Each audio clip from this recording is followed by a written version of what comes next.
My name is Anna.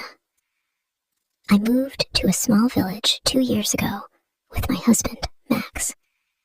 We wanted to live closer to nature. There is fresh air, a river, and a beautiful forest nearby.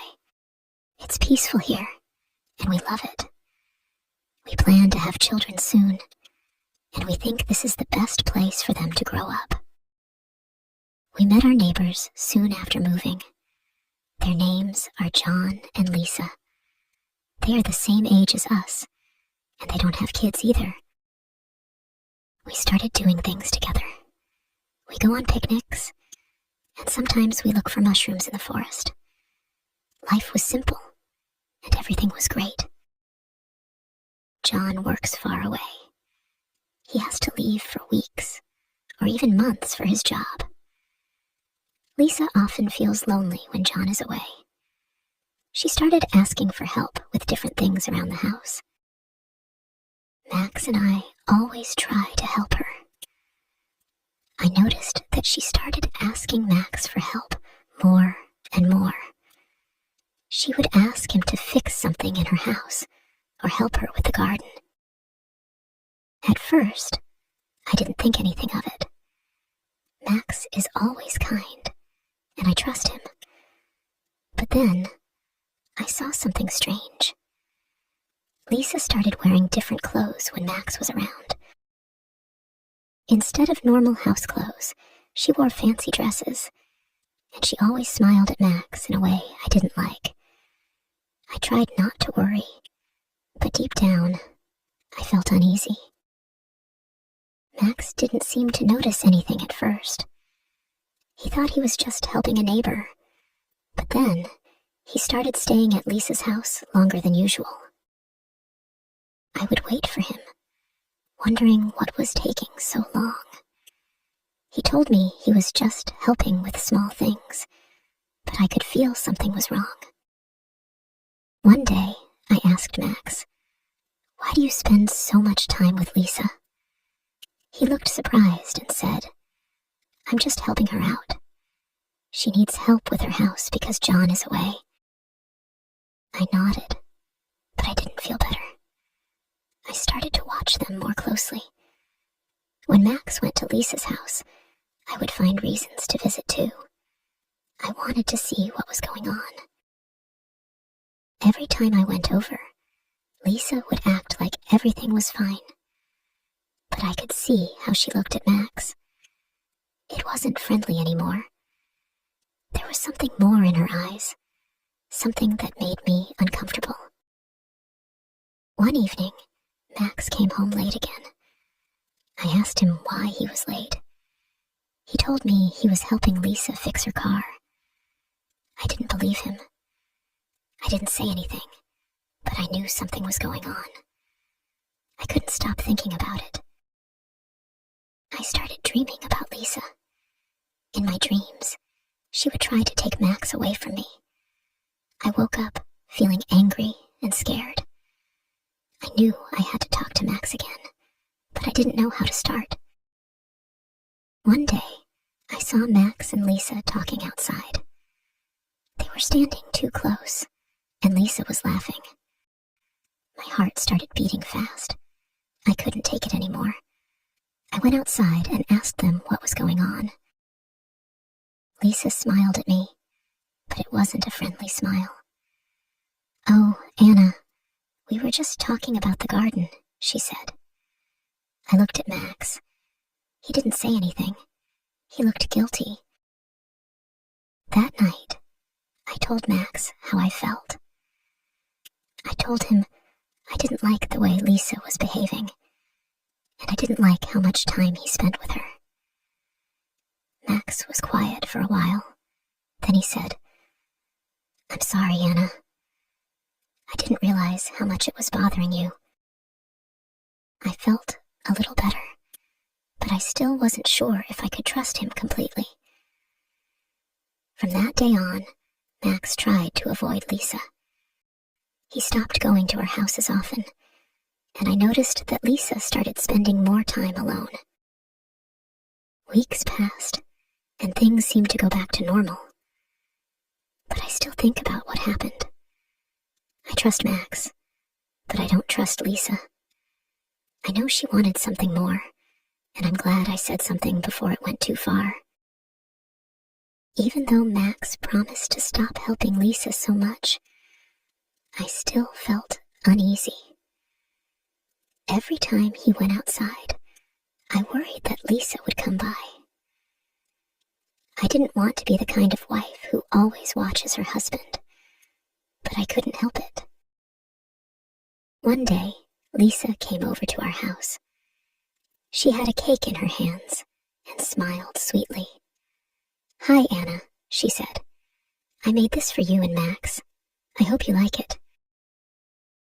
I smiled back, trying to be polite. "Thank you, Lisa," I said, taking the cake. "Is Max home?" she asked, looking around me, trying to see if he was inside. I wanted to say no, but I knew Max was just in the next room. "Yes, he's here," I said, feeling my heart beat faster. "But he's busy right now." Lisa looked disappointed, but quickly smiled again. "Oh, okay. I'll leave you two to enjoy the cake. Let me know if you need anything." She waved and left. I closed the door and felt a strange mix of relief and worry. I didn't want to let Lisa get between Max and me, but she seemed to keep trying to stay close to him. That night, I told Max about how Lisa came over with the cake. He laughed a little and said, "I think she's just being friendly. You don't have to worry." But I wasn't so sure. Lisa's smiles and her way of talking to Max didn't seem friendly to me. I decided that the best thing to do was keep a distance from her.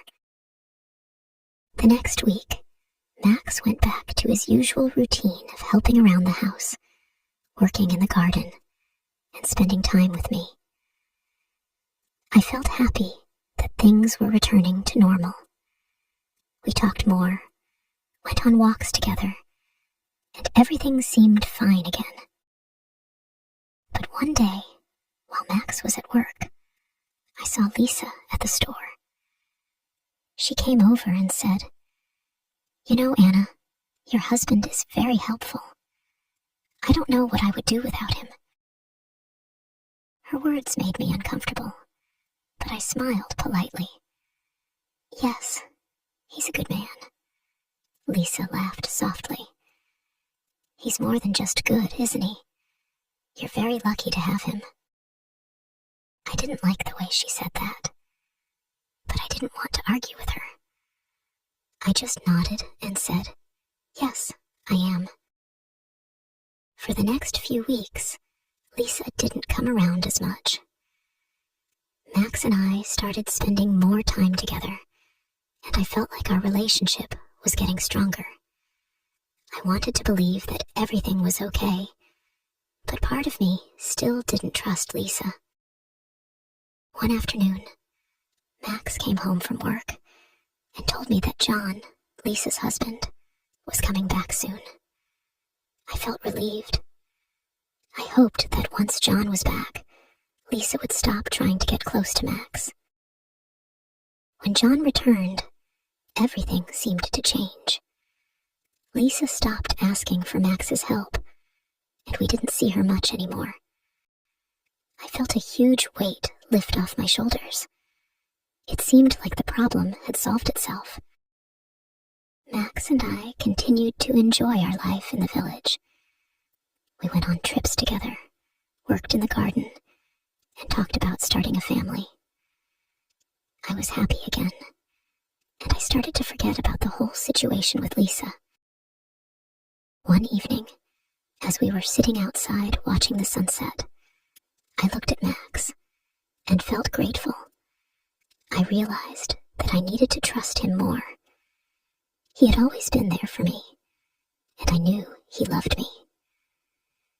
I didn't want to let my fears ruin what we had. I turned to Max and said, "I'm sorry if I ever doubted you." Max looked surprised. "Doubted me? Why? I smiled. Because I love you, and I know you would never hurt me. Max took my hand and said, I love you too, Anna. I would never do anything to hurt you. From that moment, I felt peace in my heart. Lisa was just a small part of our story, but Max and I were building something much bigger, our life together. As time passed, we stopped thinking about Lisa. John and Lisa moved away a few months later because John got a new job in the city. After they left, life in the village became peaceful again. Max and I started talking more seriously about having children, and we looked forward to the future. In the end, I learned that trust and communication are the most important things in a relationship. No matter what challenges come our way, I know Max and I can get through them together. The end. If you enjoy the story, please like, subscribe, and share